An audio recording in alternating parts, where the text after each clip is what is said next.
Ameris koa zegny tamagasaigny son egny yes I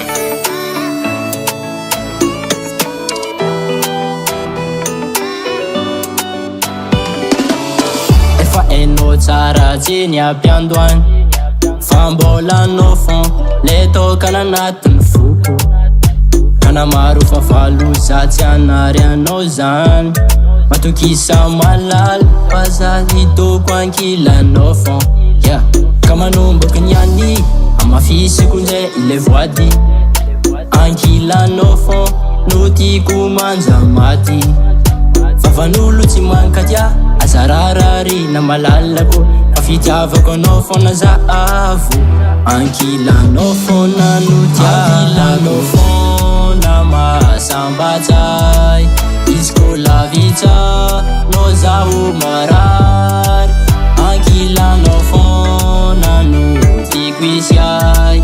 aminao za baby vono ny toko manja maty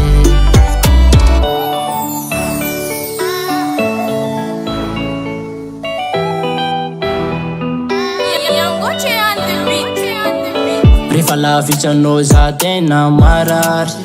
tena tsy azoko ny haiko raha tsy anilanao ka za tsy vonona iala lavitranao zany raha vady matokisa fa za efa ninao ka manomboky niany amafisiko nzay le voady ankilanao fon no tiako manja maty favanolo tsy mankatia azararary na malalako fa fitiavako anao fona za avo ankilanao fona no tialanao fona masambatsay izy ko lavitsa no zaho marary ankilanao fona no tiako izy ay aminao za baby vono ny toko manja maty ankilanao fona masambatsay izy ko lavitsa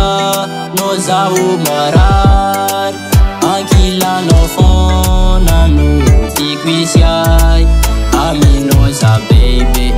vono ny toko manja maty ka manomboky niany amafisiko nzay le voady